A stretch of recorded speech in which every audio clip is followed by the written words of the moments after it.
28 de abril del 2014, luna en cuarto menguante, y hoy es San Luis Griñón, Chanel, Pánfilo y Prudencio. Un día como hoy se conmemora el desembarco de las tropas norteamericanas en abril del 65. 28. Quiero decir que para mí, que fui testigo de excepción,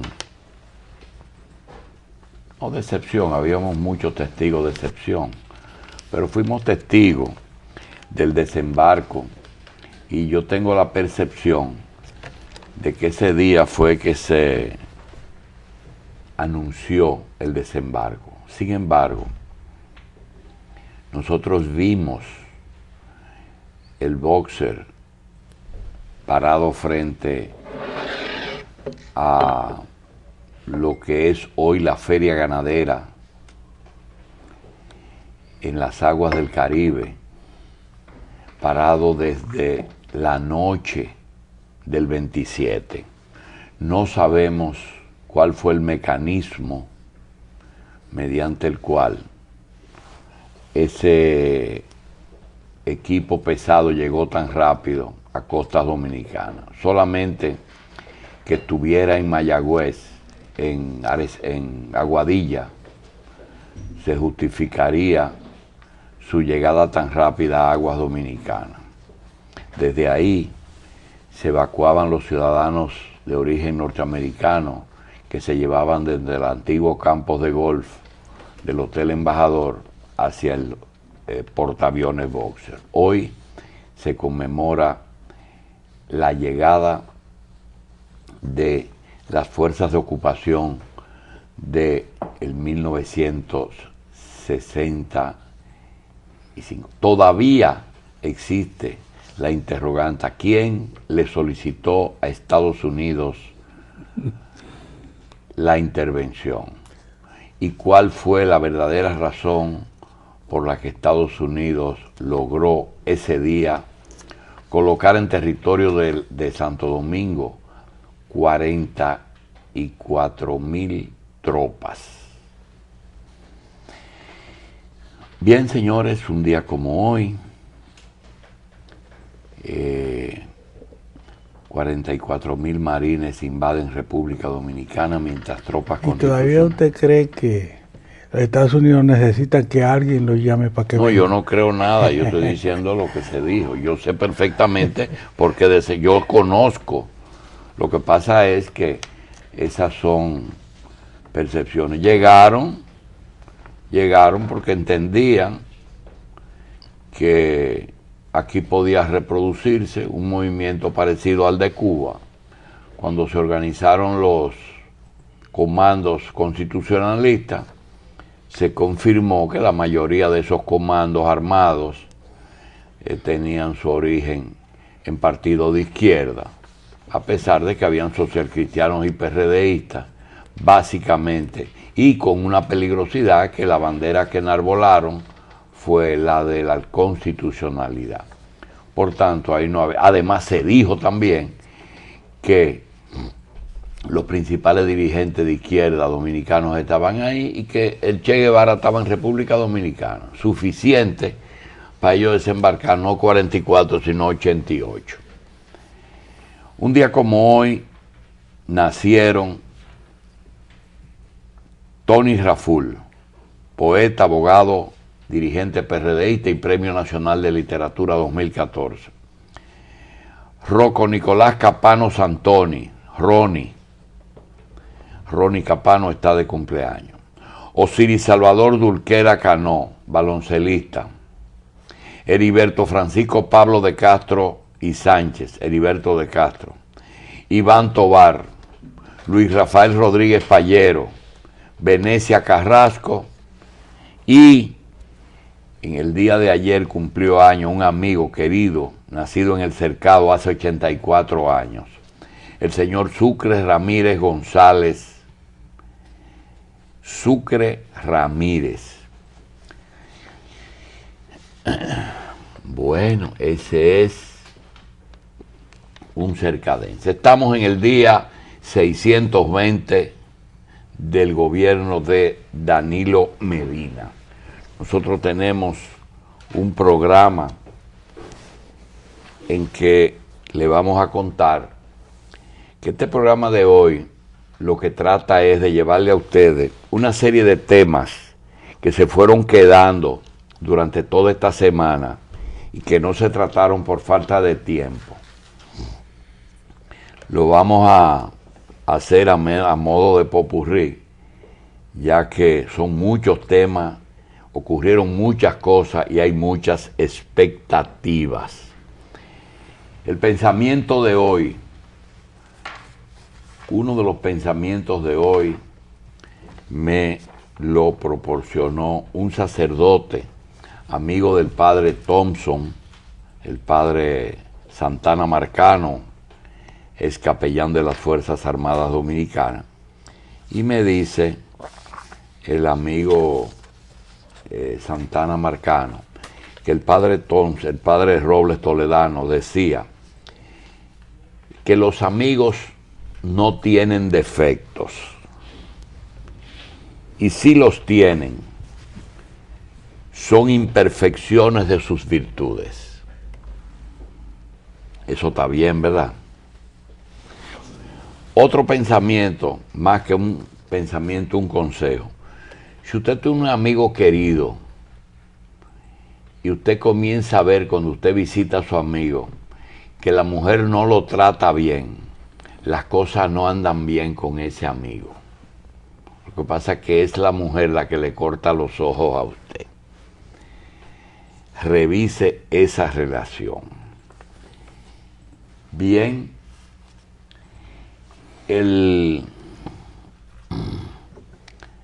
los nombramientos de la semana pasada fueron lo suficientemente debatidos y yo creo que los cambios fueron buenos, a pesar de que yo creo que Luis Ramón Rodríguez no debe sentirse mal por el trato que le ha dado la prensa y todo el mundo. Todo el mundo coincide en que Luis Ramón se fue del cargo porque no estaba tocando la partitura que él mismo dio a conocer por primera. Quien dio a conocer el tema de la partitura fue Luis Ramón Rodríguez.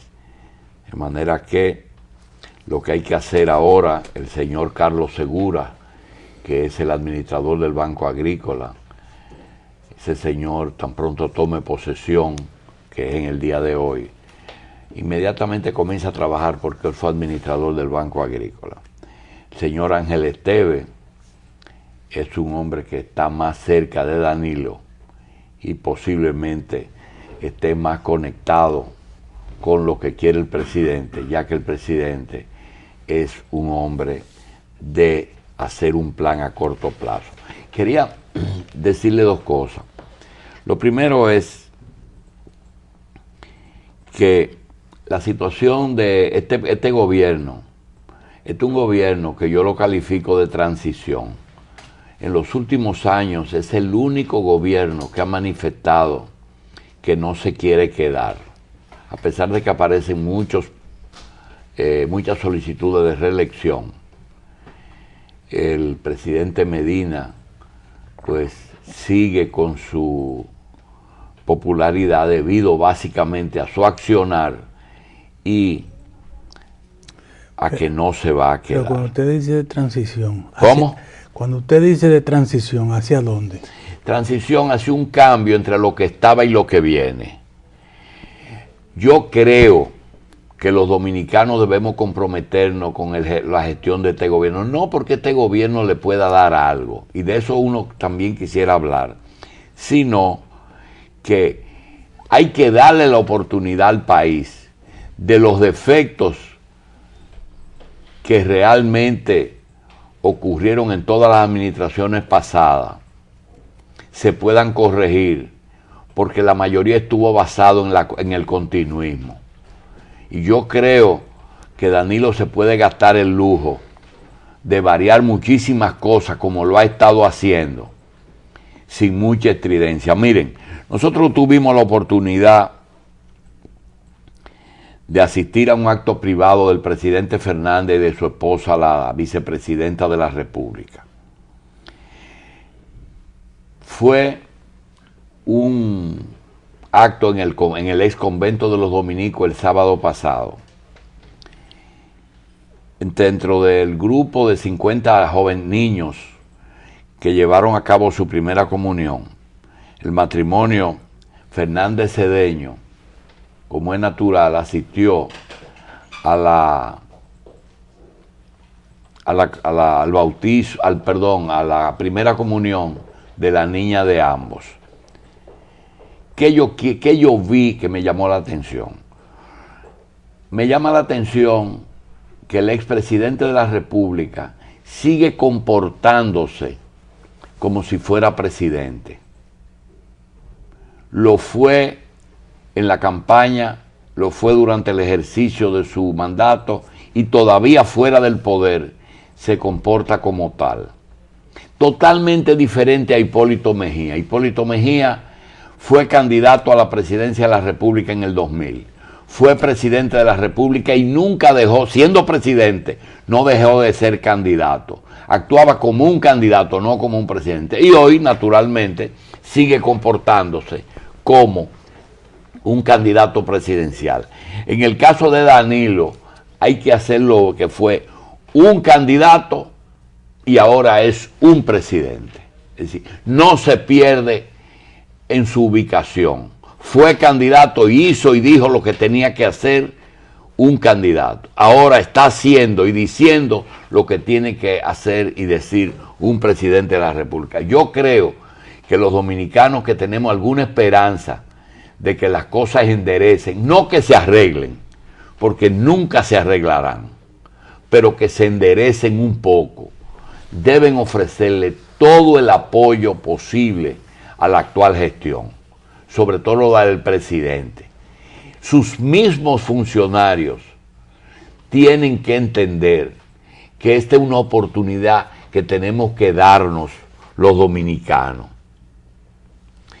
Esa situación, yo creo que quien tiene que sumarse más es el propio Partido de la Liberación Dominicana.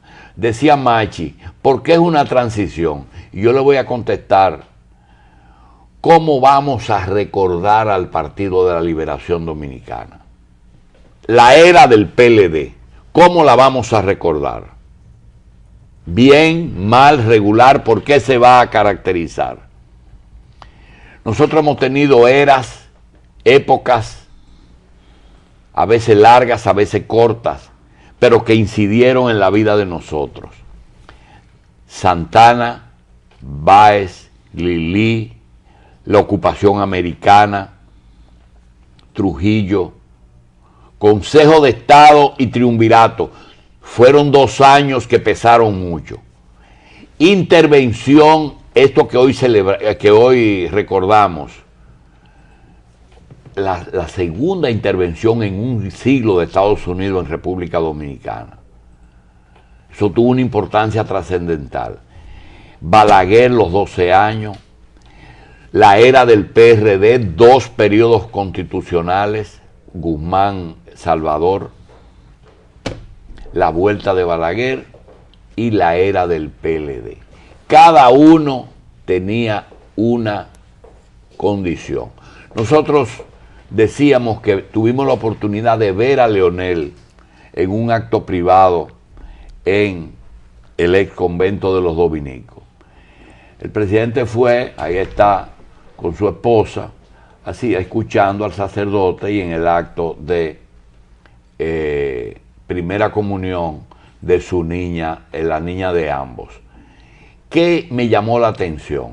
Me llamó la atención que dentro de los padres y abuelos que estábamos en ese acto, vi a César Medina con su nieto, vi al presidente Fernández con su hija y estábamos nosotros con nuestra nieta.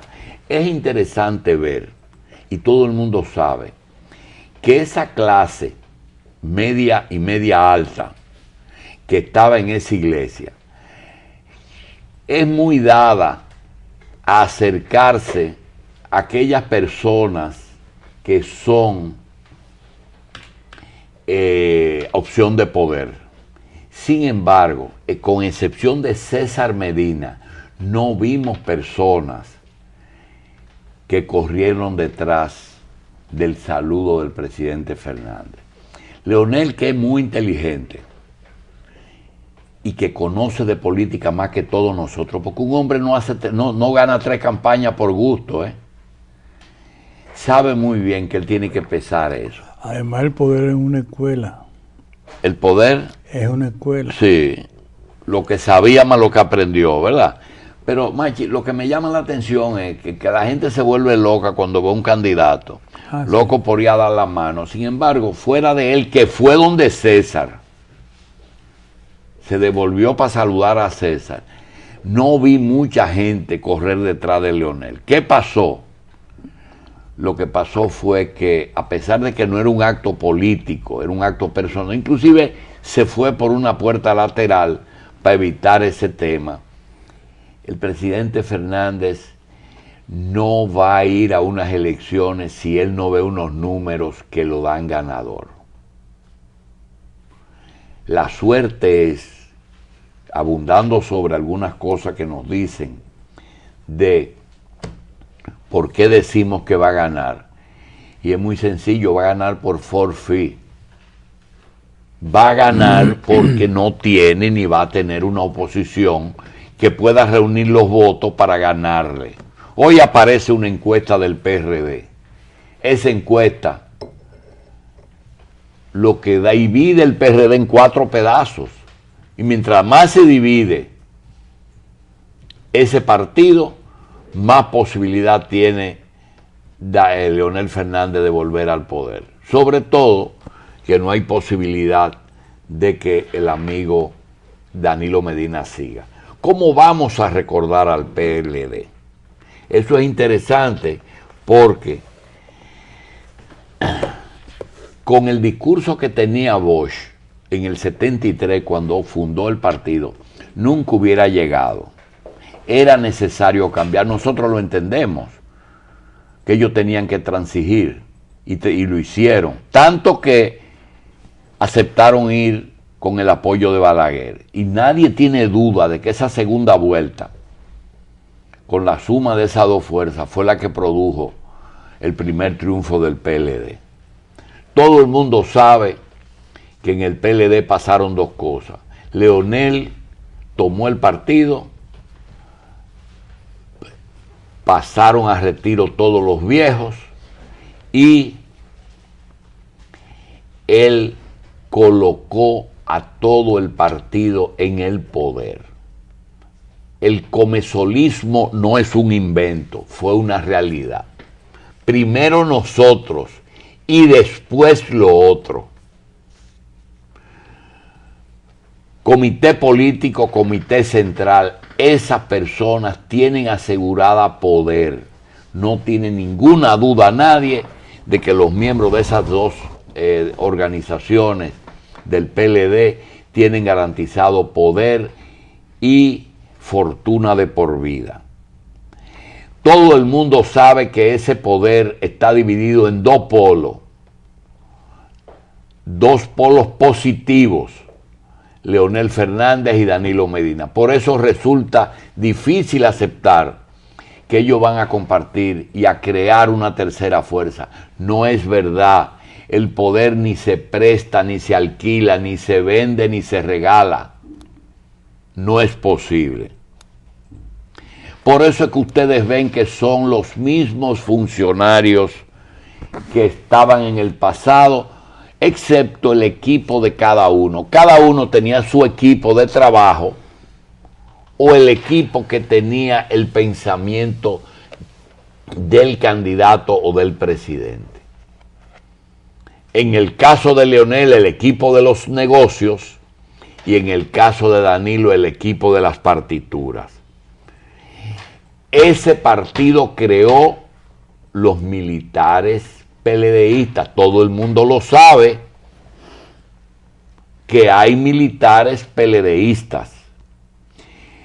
ese partido entró en la lambada de la reelección y realizó cambios constitucionales que garantizaban su vuelta al poder de los dos. El principio del amigo Euclides de que en política se hace solo lo que conviene, en el PLD parece que eso funciona. La presencia de algunas personas y la situación que han ocurrido en ese partido son inexplicables. Nosotros conversábamos con el doctor Euclides Gutiérrez y él realmente no estaba en condiciones de contestar. ¿Qué razón tiene ese partido para, en una elección de autoridades, darle prioridad a algunas personas y a otras no, por su condición económica? Y él se basa en que vos decías que hay sectores económicos, es decir, que el PLD tenía que poner rico en su nombre, en su gobierno. Nosotros recordamos que el PRD cuando Bosch lo fundó, solamente tenía a Carlos Pérez Ricard, a Martínez Francisco y a Brea Peña. Eran los ricos del PLD, del PRD. Después uno veía que Mariotti y Eduardito Selman eran los únicos que tenían cierto contacto con áreas de poder. Ahora no. Ahora son ellos los propios capitalistas, y el grupo económico de ese partido supera cualquier expectativa.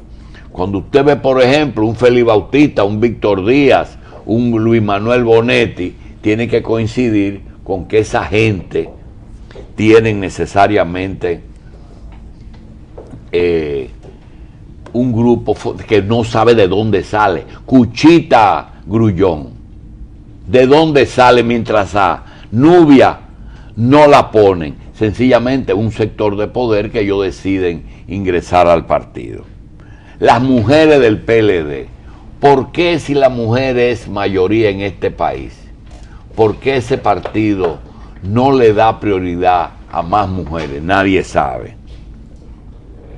Y así ustedes tienen en la historia PLDista el caso de Vicente Bengoa, Maximiliano Puig, Euclides Gutiérrez, Blanco Fernández, Lidio Cadet, personas que uno no sabe por qué tienen altibajos. De buenas a primeras llegaron al poder, de buenas a primeras desaparecieron y nadie sabe qué les pasó. ¿Por qué a Rafael Albuquerque lo ingresan y a Vicente Bengoa no lo ingresan? Nadie sabe. ¿Por qué Roberto Salcedo y Juancito pasan a ser figuras importantísimas en ese partido? Nadie lo sabe. Doña Margarita Cedeño de Fernández, ¿cuál es la razón por qué el moquitero lleva a una mujer a esa posición? Eso no lo va a decir nadie. Pero ¿por qué pasó eso? ¿Cuál fue el mérito? Una mujer que es inteligente, es preparada, es PLDista, pero ha llegado a la primera posición por un simple hecho: duerme con el presidente. Entonces, señores, ahí ocurrieron algunas cosas que necesitan explicación. El país no es tonto. El país no es tonto.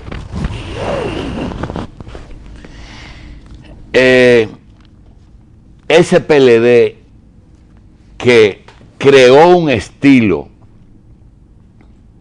de gastar mucho, de no sacrificarse en un país pobre, de no hacer una administración que al propio Danilo Medina le está resultando muy difícil, porque tiene dos pies en el mismo zapato, no puede desmantelar la administración pública.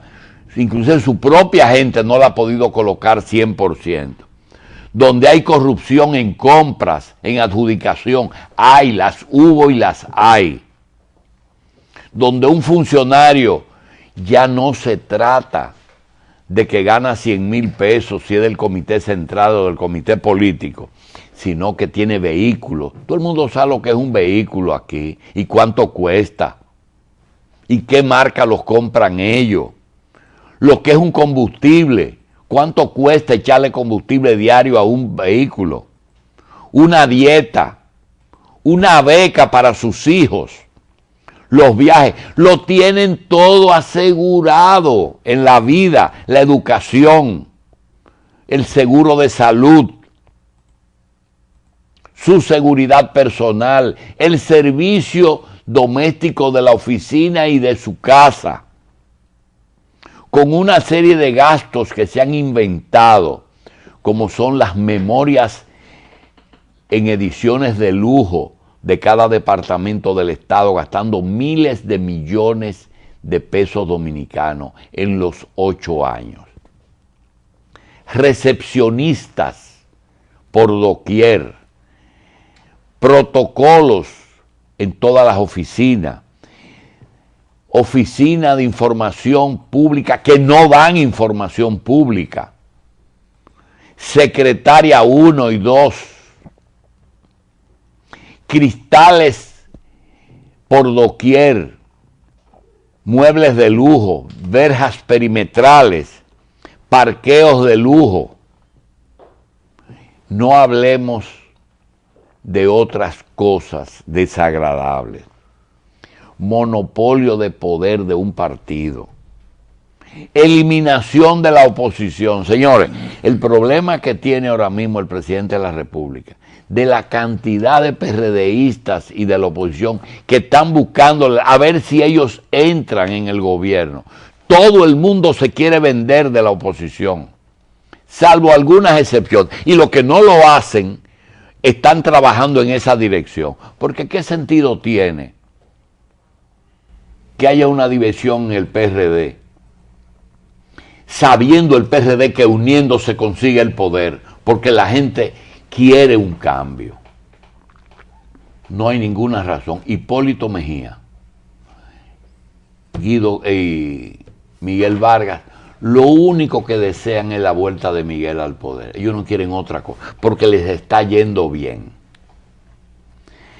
En cuanto a la prensa, nosotros queremos decir que lo que ha ocurrido en el mundo y lo que está ocurriendo aquí es algo que no tiene precedente.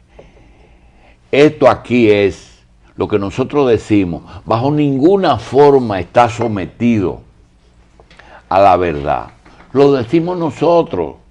Gracie de la Cruz dice lo que ella piensa, Machicontan dice lo que ella piensa, y yo digo muchísimas cosas que no necesariamente tienen que ajustarse a la realidad.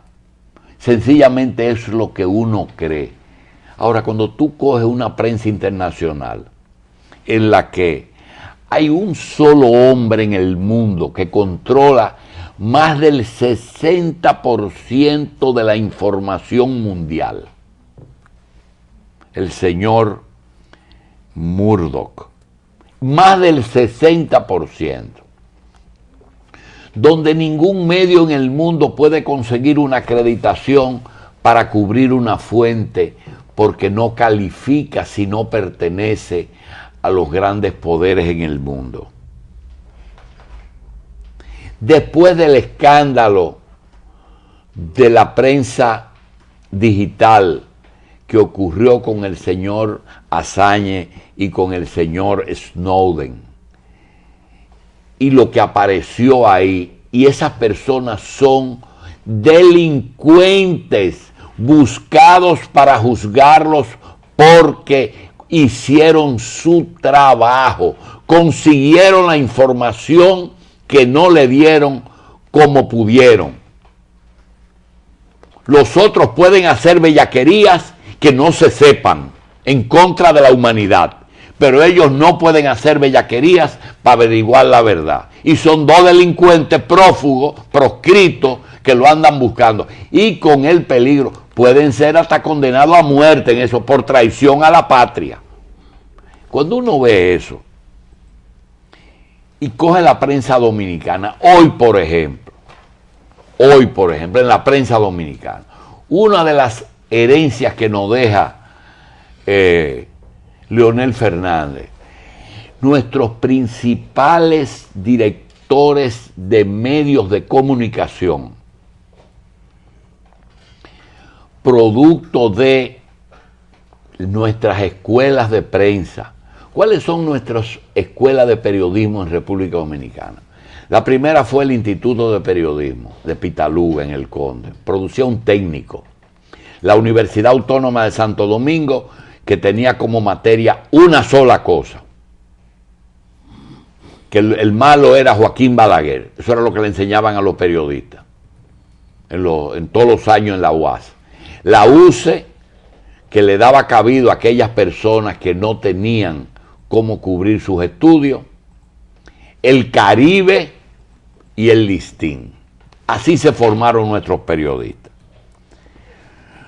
El gobierno de Leonel Fernández le dio a la prensa lo que la prensa quiso. Como los ingresos no eran suficientes, nosotros tenemos 4 grandes directores de medios en embajadas fuera del país. Ustedes tienen en Roma a Víctor Grimaldi, ustedes tienen en Washington a Aníbal de Castro, tienen en España a César Medina y tienen en Estados Unidos a Virgilio Alcántara. Los mejores y más calificados lo tenemos de embajadores. No contemos los consulados ni contemos las agredurías y los que son embajadores aquí. La mayoría son directores de prensa de oficinas públicas, sin contar aquellos como Molina Morillo, Silvio Erasme, que fueron diplomáticos, el propio Juan Bolívar, que tuvo una costumbre de ser periodista y diplomático. No, es una forma de poder conseguir el dinero del retiro. Pero ¿qué está pasando? Nosotros tenemos un Murdoch aquí.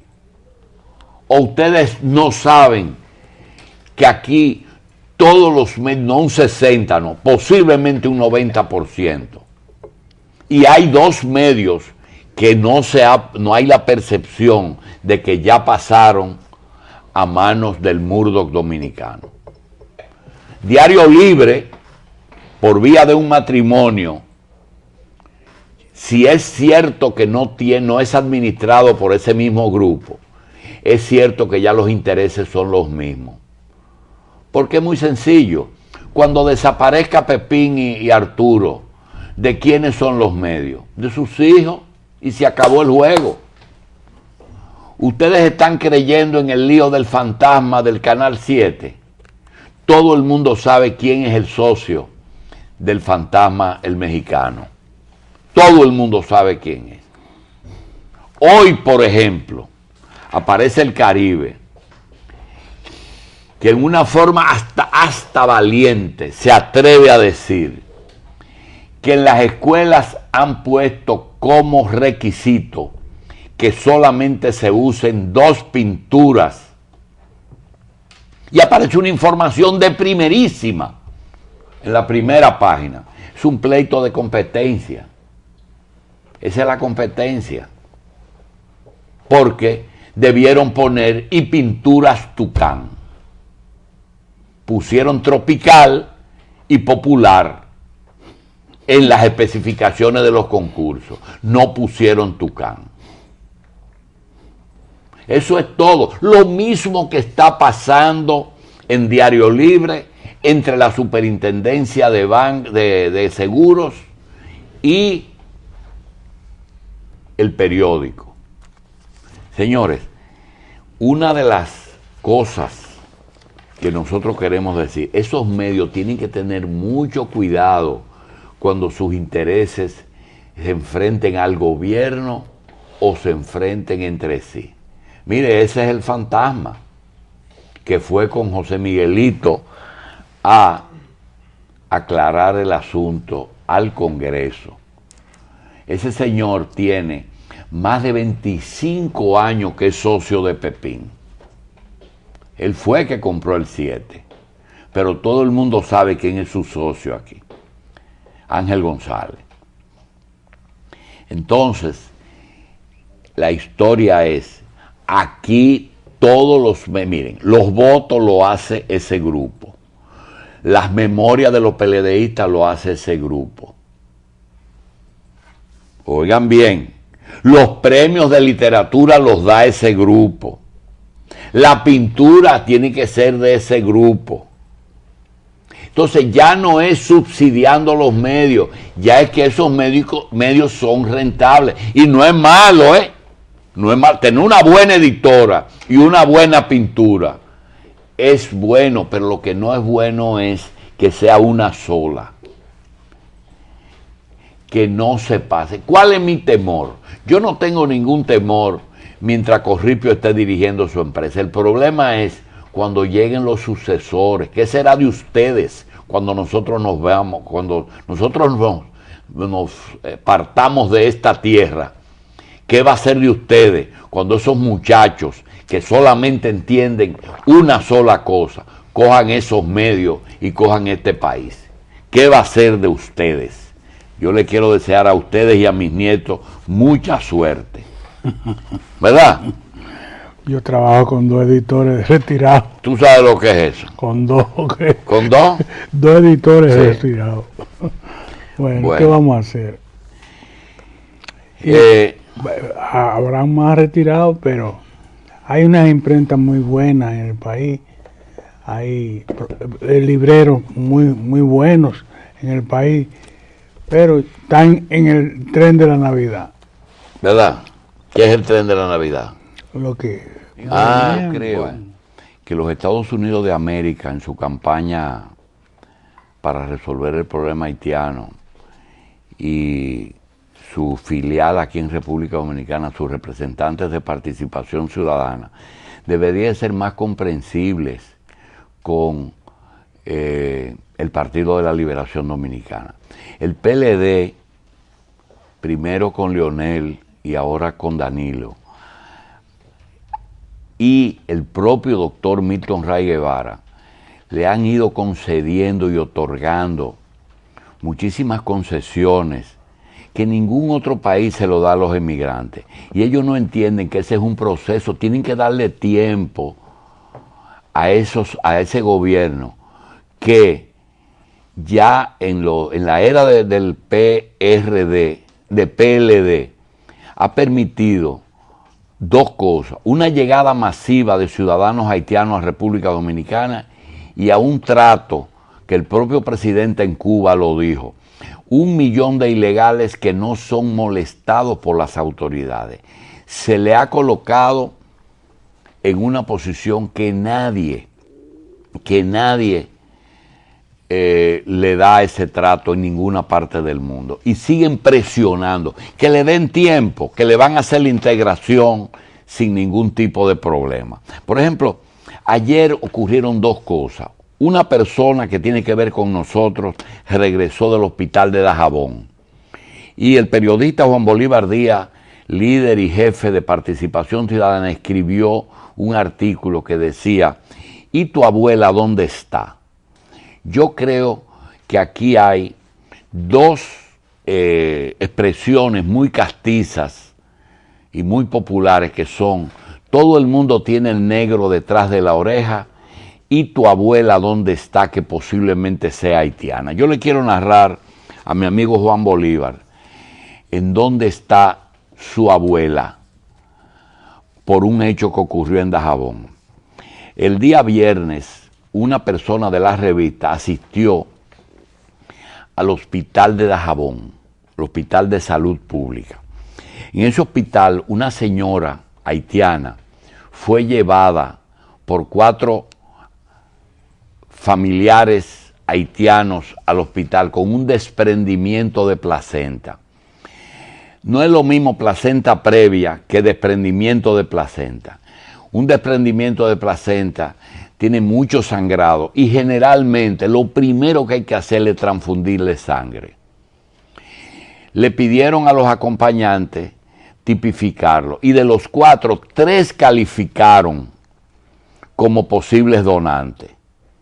Cuando le comunicaron: miren, ustedes 3 pueden pasar a que le hagan una donación de una pinta a cada uno, porque coincidía con el tipo de sangre de la señora que necesitaba la transfusión. Los señores huyeron del lugar, dijeron que se muera, nosotros no damos sangre. Muy bien, eso es cultural, y eso nosotros lo respetamos. Se fueron. El médico o la doctora que dirige el programa de donaciones de sangre de ese hospital tenía el mismo tipo de la señora, el mismo tipo de sangre, y tenía menos de un mes que había donado sangre, y tuvo que dar sangre antes de un mes para salvar a la señora. Cuando la persona de nosotros le narran el asunto y dice, ven que te voy a enseñar algo.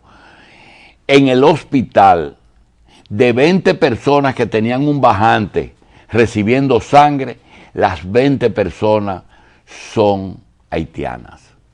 Juan Bolívar, ¿y tu abuela dónde está? Eso es lo que quería. Otra yo no la menciono porque no tiene que ver con eso. Yo creo que tenemos que darle tiempo y no presionar tanto. Las cosas vienen. Ya esas personas son dominicanas y si dieron a luz, sus niños son dominicanos. Es cuestión de tiempo. Que no se desesperen. Que hay tiguerajes que funcionan. Aquí se vive del tigueraje, de hacer... Tienen que ir despacio. Nosotros la semana pasada dijimos que Leonel fue a Palacio como una forma de tigueraje presidencial. Caramba, pero este hombre sí es popular. Déjame a darme un baño de poder para que se me pegue algo de Danilo. Y paseó por los pasillos y fue a ver a la esposa que parece que hacía mucho que no la veía. Y en los vientos, parece que estamos en meteorología, que es un problema de para dónde soplan los vientos. Y fue que no es bobo. Y eso es tigueraje. Luis el Gallo hizo una política en base a tigueraje. Carlos Morales le hizo en base a tigueraje. Ángel Loco ha tiguereado muchísimo y ha conseguido muchísimas cosas. Eso es tigueraje político. Perdóneme. Ahora se graduó, ¿está en qué? En recuperación de... No. En derecho constitucional. Derecho constitucional. Sí, pero él está defendiendo Va cosas. para el tribunal. Sí. Mira qué nostalgia de no tenerte a ti. Es una canción de Rolando la Serie. Sin embargo, las facultades de ese muchacho están en la literatura. ¿La de quién? Ángel Loco. Oh, sí. Es bueno escribiendo. Es muy bueno, pero es mejor otra cosa que la literatura. Es como el Bacho. A mí me gusta más el Bacho escribiendo que hablando. Bueno, pero ya. Decidió. Ya, a mí me gusta más el listín. Bien, señores. La fama a veces viene del sector negativo. Señores, hay gente que no le conviene ni es bueno ser famoso. Usted sabe lo triste que es ser famoso. Yo que estaba viendo que le dieron un premio a Francina. Famosa porque la cegaron, porque le dieron un tiro en los ojos. Nadie quiere esa fama. El hijo de Negro Ver es famoso porque le dieron un tiro y porque le han pospuesto 100 veces un juicio. Nadie quiere ser famoso, a veces por algunas cosas. Hay gente que pueden hacerse ricos, ¿sabe cómo? Donando órganos. Nosotros le tenemos, después que terminemos con nuestros invitados o para otro programa, una serie de condiciones que nos cuentan que tiene el cuerpo humano, muchísimas condiciones. Una de ellas es, nadie se puede hacer cosquillas a sí mismo. Yo no sabía. ¿Tú sabías eso? No. La cosquilla mental, yo no sabía, hasta que no lo leí, no lo había percibido en mis 70 años. Tú puedes hacerte toda la cosquilla, no te da cosquilla. Señores, a los peledeístas y a los amigos que quieren hacer negocios, que busquen peledeístas, que esos son los que hacen los negocios aquí, para que lo sepan. El bruto no sabe que lo es.